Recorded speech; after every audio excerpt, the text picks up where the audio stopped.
Continuamos con el capítulo 3 del paganismo a los valores modernos, la denigración de las mujeres.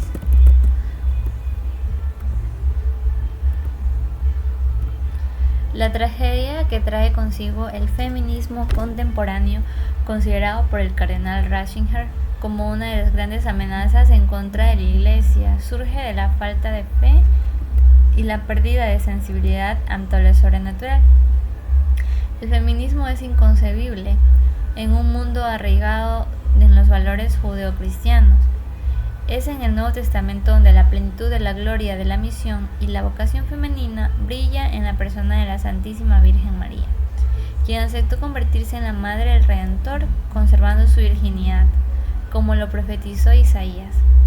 Una vez que la visión de los ojos del Espíritu, severamente distorsionada por el pecado original, se corrige mediante los lentes de la fe, estamos en posición de comprender la creación de Dios tal como Él quiso que fuera, siendo capaces de rechazar con convicción las opiniones deformes que surgen a partir del prisma secularista. Y una pausa para conocer un poco el concepto de esta palabra secularista. El secularista viene de una ideología que se llama secularismo, y el secularismo es aquel pensamiento que trata de separar todo lo que corresponde al humano en todos sus ámbitos de lo que es la religión, de lo que Dios nos quiere enseñar. Entonces, el cardenal Jorge Orosa en Así Prensa dice que el secularismo es la tendencia a sacar a Dios de la vida de la humanidad, que arremete contra lo religioso y sobre todo contra el cristianismo. Entonces se trata de resolver cualquier cosa que corresponde a lo humano con cualquier materialismo, con cualquier ideología que no sea lo que Dios propone. Continuando. No obstante, vivimos en un mundo tan profundo, hundido en el secularismo, que muchos de nosotros no alcanzamos ni siquiera a darnos cuenta de que estamos influenciados por su desastrosa ideología. Hay algunos cristianos piadosos y devotos que se sentirán ofendidos si se les acusara de haber sido marcados por el espíritu de los tiempos o Zeitgeist. Sin embargo, ante ciertas situaciones concretas, la actitud de muchos deja entrever que los humos del secularismo han penetrado en sus pulmones espirituales, influenciando su razón y alterando sus juicios. Solamente si se toma conciencia de los peligros de dicho Zeitgeist, purgándonos a diarios de su perniciosa influencia, podremos ser librados de su veneno sutil. En sus memorias, mi marido repetidamente enfatizó el hecho de que muchos fieles católicos sinceros quedaron infectados con el veneno del nazismo sin darse cuenta de ello. Recordemos que el nazismo también fue una corriente ideológica que surgió en Alemania y básicamente era el odio contra los judíos, contra una raza y la superioridad de la raza alemana. Entonces, no puede ser coherente con nuestra fe católica, porque lo que Dios nos enseña es que nosotros no distingamos entre razas, entre el sexo, entre la posición económica, la cultura. Dios no nos dice nada de eso para nosotros amar al prójimo. Dios nos dice que amemos al prójimo como lo amamos a Dios. No nos dice que tenemos que poner condiciones para amar. Y aquí podemos ver de que en realidad esta ideología nos incitaba al odio de nuestros hermanos, al odio de una raza. Entonces es así como el secularismo nos puede engañar y nos puede hacer creer cosas que no están en la verdad que Dios quiere para nosotros. Otra de las consecuencias deplorables que trajo consigo la visión secularista se implica en la afirmación: servir es denigrante. Repito, el secularismo nos quiere hacer creer que servir es denigrante. Se considera como algo humillante y antidemocrático. La humildad, en realidad, es una virtud, pero ellos, los secularistas, realmente no la aprecian tanto como nosotros. Aquí dice: la humildad es una virtud poco favorecida por el mundo secularista. Las palabras del Salmo 118:71 lo confunden y aturden a este pensamiento. Fue bueno para mí que me humillaras, para que así aprendiera tus preceptos. Y en la Sagrada Escritura nos dice que es bueno ser humillado, porque solo así aprendiéramos nuestros preceptos. Una vez más, este error conduce de manera inevitable a la denigración de las mujeres, cuya misión tradicionalmente ha consistido en servir, siguiendo el ejemplo del Maestro, quien dijo: no he venido a ser servido, sino a servir.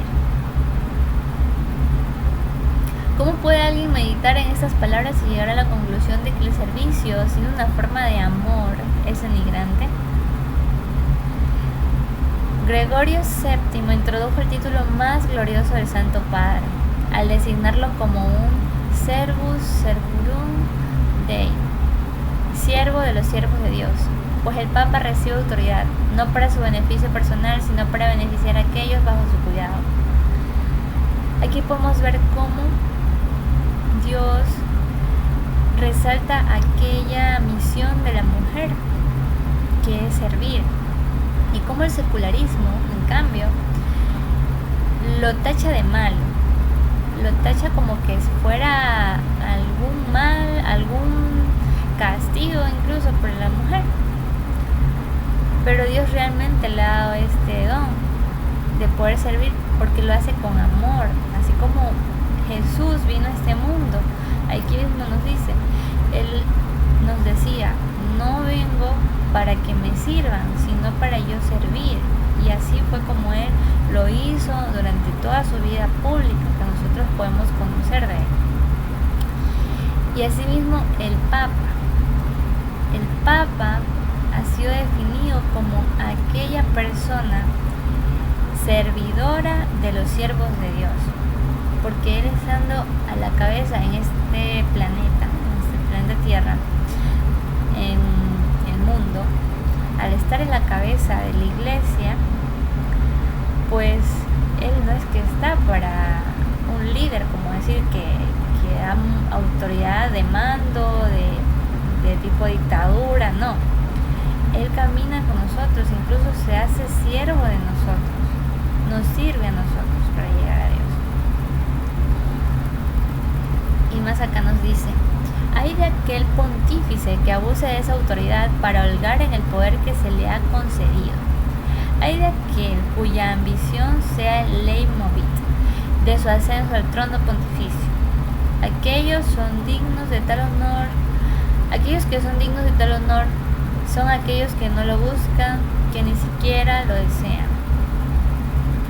En su libro Saint Bernard, Ratisbonne escribe: el humilde Bernardo ocupó de manera inflexible el escalón más bajo y no hubiera cambiado por ningún beneficio mundano el privilegio de ser el sirviente más pequeño de sus hermanos.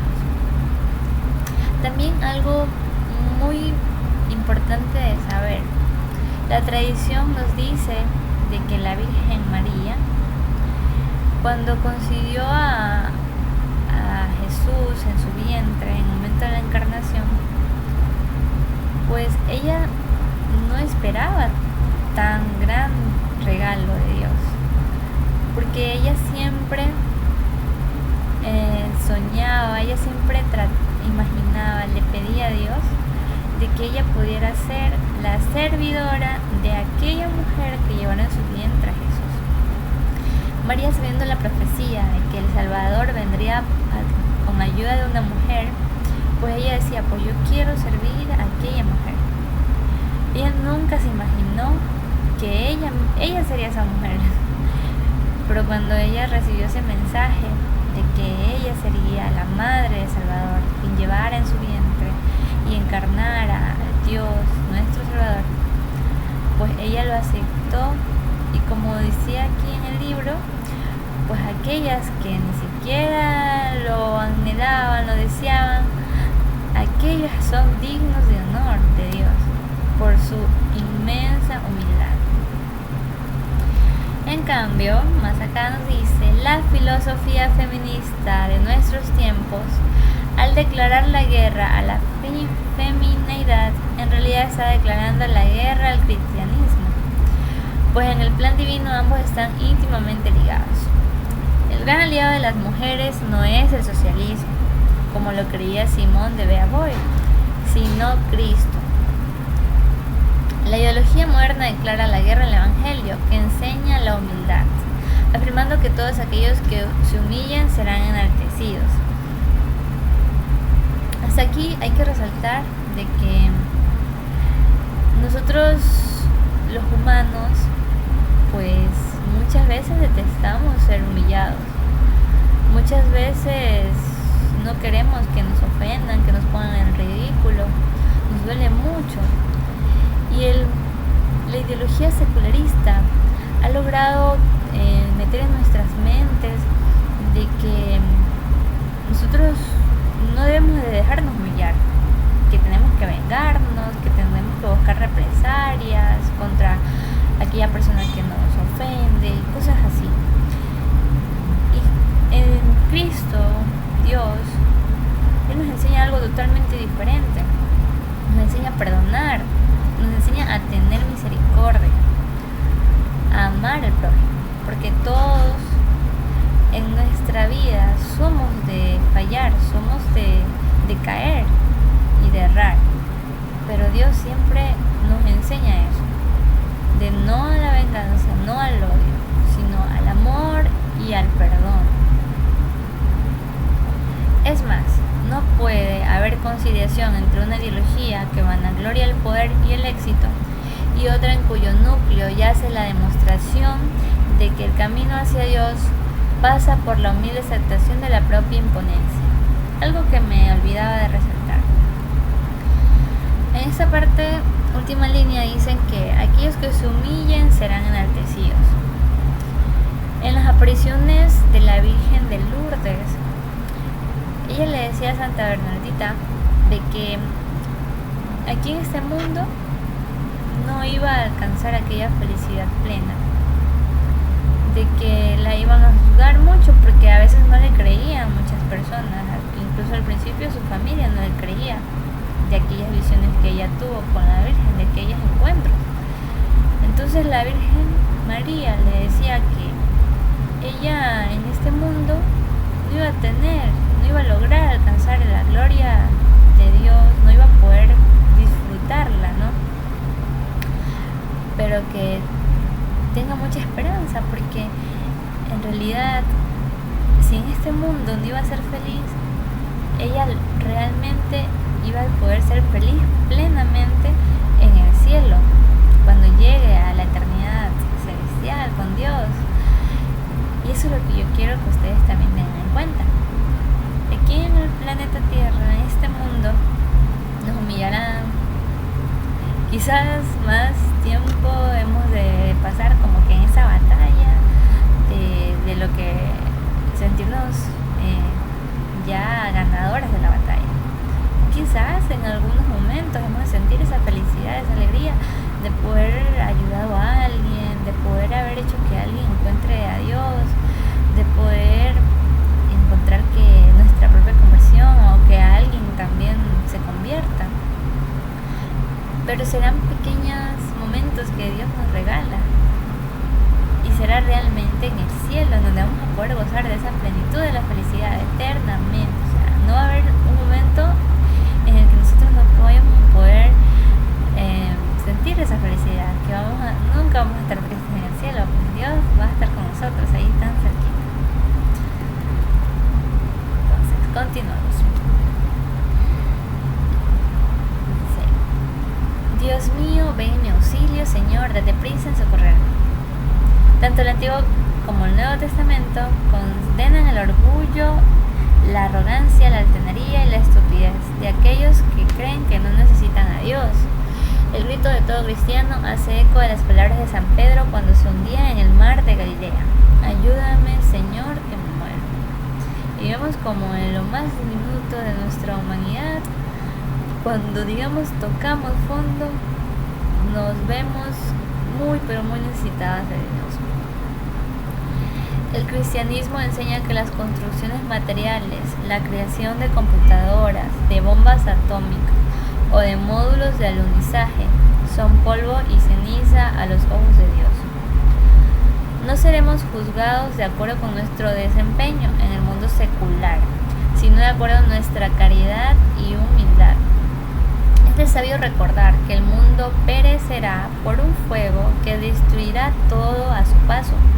No suena descabellado considerar que el progreso tecnológico de los últimos 60 años, que ha abrumado la mente humana, separando de la sabiduría divina, provocará la caída del hombre contemporáneo. Hace muchos siglos, en el primer libro de la República, Platón escribió que el hombre es el peor enemigo del hombre. Era verdad entonces y lo sigue siendo ahora. Hoy el hombre es capaz de destruir el mundo con su fía caricatura diabólica de la creación de Dios. Una cosa es cierta: cuando llegue el momento, nada de lo hecho por el hombre habrá de subsistir. Un día todos los logros humanos quedarán reducidos a un montón de ceniza. Sin embargo, cada niño nacido de mujer vivirá para siempre, pues goza de tener un alma inmortal creada a imagen y semejanza de Dios.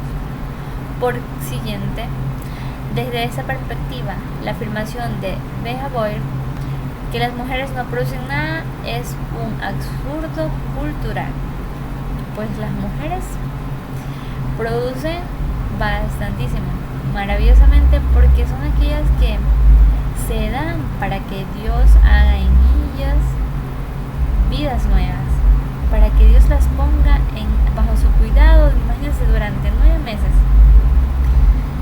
Y más acá algo muy interesante nos dice que el progreso tecnológico ha abrumado la mente humana, separando de la sabiduría divina, provocará la caída del hombre contemporáneo. Pues sabemos que la tecnología ha avanzado a grandes escalas, bastante. La primera tecnología descubierta fueron las escrituras, y así hemos avanzado, pero hasta llegar incluso a la construcción de los robots y a lo que conocemos como la inteligencia artificial. Entonces todo esto nos facilita la vida, obviamente. Hace que las cosas sean más rápidas, que las búsquedas sean más rápidas, que nosotros ya no nos encarguemos de hacer cosas manuales. Pero esto que nos trata de reemplazar, porque es en realidad eso, ¿no? Reemplaza actividades que nosotros antes las hacíamos, pero por tratar de ya dejarnos de esforzar, de pasar tiempo con aquello, pues nos están reemplazando. La tecnología realmente, sin darnos cuenta, nos está deshumanizando, porque cosas que nosotros estábamos acostumbrados a hacer, pues ahora ya no las hacemos, sino que le damos paso a la tecnología, la cual, como aquí dice, es polvo y ceniza, que Dios no va a tomar en cuenta. Dios va a tomar en cuenta nuestras almas, las cuales sí son inmortales. Entonces hay que tener mucha consideración con aquello que nosotros usemos con tecnología. La tecnología nos puede deshumanizar, porque si nosotros le damos a la tecnología que piense por nosotros, que haga por nosotros, ya dejamos de nosotros tener aquellas capacidades de memorizar, aquellas capacidades de razonar, de tener juicios, aquellas capacidades cognitivas propias del humano. Y eso de ahí es algo que si nosotros no lo hacemos trabajar, lo dejamos reemplazar, ¿qué vamos a tener si nosotros somos humanos que vamos a vivir eternamente por nuestra alma inmortal? Y si se lo dejamos a tecnología, que al fin y al cabo es así, no va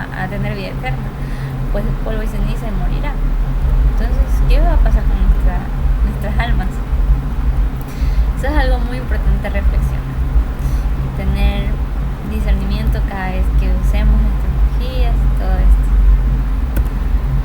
Capítulo 4. El sexo privilegiado de la mujer. Bueno, aquí vamos a empezar un nuevo capítulo. Vamos a descubrir qué nos dice este nuevo capítulo. Como ya se mencionaba anteriormente, las feministas resienten el hecho de que numerosos pensadores cristianos, comenzando por San Pedro, se hayan referido a las mujeres como el sexo débil, al igual que muchos padres de la Iglesia. Evidentemente, estos pilares del pensamiento cristiano tuvieron sus razones para hacerlo. Sería imprudente de nuestra parte descartarlo sin más como una expresión del chauvinismo machista. ¿Qué quiere decir con el término débil? La respuesta obvia es que el bello sexo es físicamente más débil que su contraparte masculina. Esto resulta tan obvio que podemos desechar la explicación por su irrelevancia. Más aún, ni siquiera la más sensible entre las feministas tendría razón para ofenderse por un hecho tan evidente. No obstante, las feministas toman como insulto el término débil, porque asumen que su significado implica menor inteligencia, menor talento, menor confiabilidad, menor moralidad, etc. Repito, la ideología feminista ven a esta palabra débil como un insulto, porque ellas asumen un significado, ellos lo asumen, que implica ser menor en todo, ¿no? Como ya lo hemos explorado, muchas frases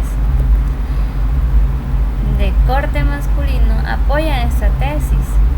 Cierto es que la palabra débil a menudo se usa para referirse a cosas, personas o actitudes que tienen algún defecto. Se habla de argumentos débiles, defensas débiles, personalidades débiles, salud débil o desempeño débil. En todos estos casos, la debilidad se refiere a algo defectuoso e insatisfactorio. Como ya vimos en la literatura griega, pienso en Homero, glorificaba la fuerza, los logros, el valor y el poder. Los débiles son derrotados, aplastados y ridiculizados. La sobrevaloración contemporánea del deporte surge de la misma raíz. Los ganadores son héroes, así llamó el presidente Bush a los deportistas estadounidenses que ganaron las medallas de oro en las Olimpiadas de Seúl. Los derrotados son debiluchos. El equipo de fútbol de Bélgica, que cayó derrotado en la primera fase del Mundial de Francia en 1998, es una prueba de ello, quienes fueron recibidos con una rechifla en su regreso a Bruselas. Aquí en este apartado 4.1 vamos a ver las ventajas y desventajas de la debilidad. Primero hablaremos de las desventajas. Débil puede ser aquello que es frágil, rompible, delicado, vulnerable, sensible.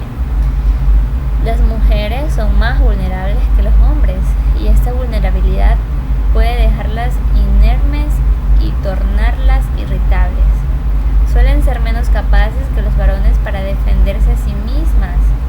Con frecuencia la Biblia nos recuerda que hay que cuidar a las viudas. No dice nada de los viudos, es decir, los viudos, los hombres. En este sentido, las mujeres son más débiles que los hombres, lo cual queda ejemplificado por un llanto femenino. Si desde los comienzos del mundo se hubiera recogido todas las lágrimas derramadas por las mujeres, hoy en día competirían con el mar. Las lágrimas de los varones llenarían apenas un estanque de tamaño modesto. No solamente lloran mucho más que los varones, sino que además su llanto no les da vergüenza. Mientras que hay hombres que morirían antes de permitirse llorar. Más adelante abundará fusión de mente y corazón que caracteriza a las mujeres, es más probable que ellas se sientan más heridas en comparación que los hombres, y cuyos poderes de abstracción a menudo las protege contra las emociones negativas. Las mujeres tienen mucho menos control sobre sus emociones, suelen tener una sensibilidad más agudiza y son más intuitivas. Sus cuerpos son espejos de su psique y parecen que están más estrechamente conectados que en los varones.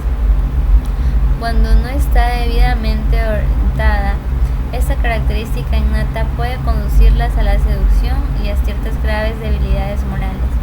Por ejemplo, el tomar partido y ser subjetivas al juzgar sobre personas y situaciones.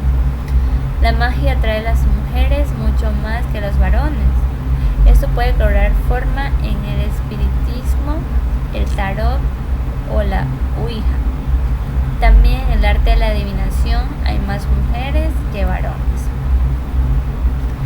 Aquí podemos destacar esto, ¿no? La mujer es más caracterizada por tener una fusión entre la mente y el corazón. Es como que si nuestra forma de vivir fuera siempre tomando en cuenta ambos, la mente y el corazón. Nunca es como que se inclina más por una de las dos, sino es una conexión de nuestra propia naturaleza, el actuar, el vivir con eso, entre la mente y el corazón. Este puede ser otro punto que San Pedro y San Agustín tenían en mente al llamar a las mujeres el sexo débil. Las mujeres toman sus sentimientos con mucha mayor seriedad que los varones, por ello tienen la tendencia a ahondar y centrarse en ellos. Tienen una mayor probabilidad de ser más románticas y sentimentales que los varones. Pensemos en Madame Bovary. Por lo tanto, de ser presas de una exaltación morbosa, de escapar al mundo de sus sueños y someterse al dominio de la imaginación y la fantasía. A lo largo de su autobiografía, Santa Teresa de Ávila repite en numerosas ocasiones los peligros que amenazan a la vida espiritual del sexo débil. Son el sentimentalismo, las ensoñaciones, las ilusiones, el ponerse a sí mismas en el centro. Repetidamente enfatiza su necesidad de dirección. San Francisco de Sales y el beato Don Colomba Marmion, dos grandes directores espirituales, destacan que, sin importar cuán inteligente e ilustrada puede ser una mujer, Dios, de acuerdo con las leyes ordinarias de su providencia, quiere que la dirija un varón que sea su ministro. Este tema recurre en sus cartas espirituales. Las mujeres necesitan a los varones cuya misión es ayudarlas a canalizar sus emociones, a distinguir entre las que son válidas y a las que están sesgadas por la irracionalidad, las que son legítimas de las que son ilegítimas. Wow. Esto es una afirmación, como que una revelación grandísima que nosotros tenemos que conocer. Pues sí, muchas veces nos hemos de haber sentido identificadas, de que sí, de que somos más sentimentalistas, más detallistas, más románticas. Y quizás muchas de nosotros a veces, bueno, quizás con el pasar del tiempo, ya creciendo, como que muchas situaciones nos haya apagado como que esa naturaleza, nos haya o tratado de ocultar por alguna razón. Pero si vemos a una niña, una pequeña niña que aún no sabe mucho del mundo, de las ideologías y cosas así, vemos cómo ella tiene eso, ¿no? Ese sentimentalismo en su papá, quizás a veces, ¿no? Esa relación con su papá, podemos ver de que es bastante cariñosa, es muy detallista, y eso es lo que a nosotros las mujeres nos caracteriza y nos hace, como dice ella, escapar al mundo de los sueños, la imaginación, la fantasía, y es algo con lo que nosotros tenemos que conocer para tener también cuidado, porque también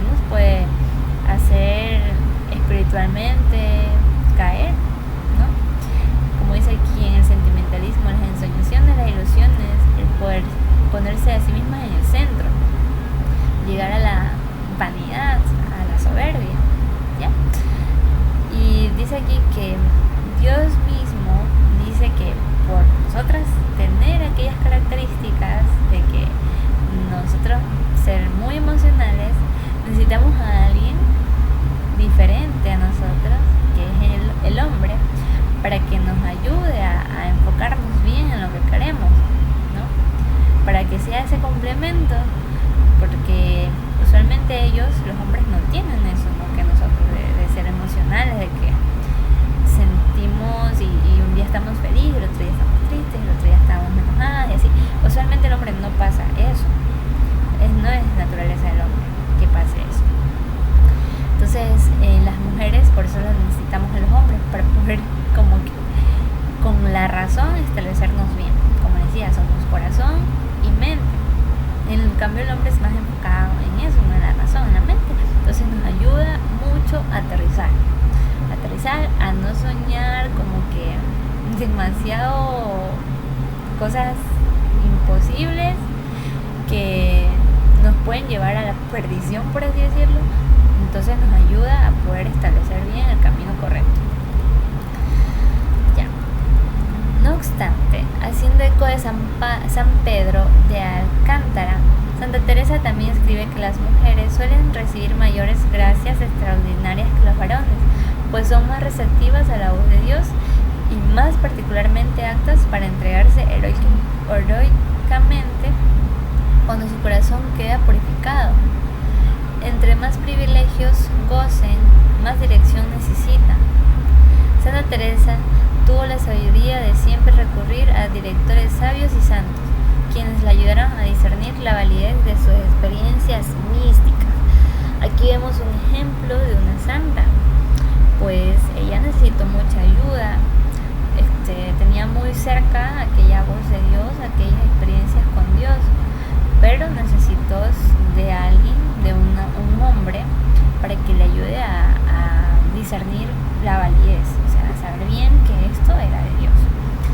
Y así es como nosotros, quizás no en estas experiencias, no nos ocurran tal vez experiencias místicas, pero sí en nuestro diario cotidiano vivir, no de nuestros estudios en la universidad, quizás en la familia, algunas sean hijas, madres, hermanas, tengan muchas ganas de empezar proyectos, de compartir alguna idea de viaje, cosas de la vida cotidiana, arreglar la casa. O sea, todo esto siempre es muy importante, como que compartirlo con alguien más en nuestra casa. Por ejemplo, nos dice que siendo mujeres tenemos que compartirlo con algún hombre, ¿no? Puede ser nuestro papá, puede ser el consejo de algún amigo que consideremos, de algún tío, ¿no? Que se nos haga más fácil, de un abuelito.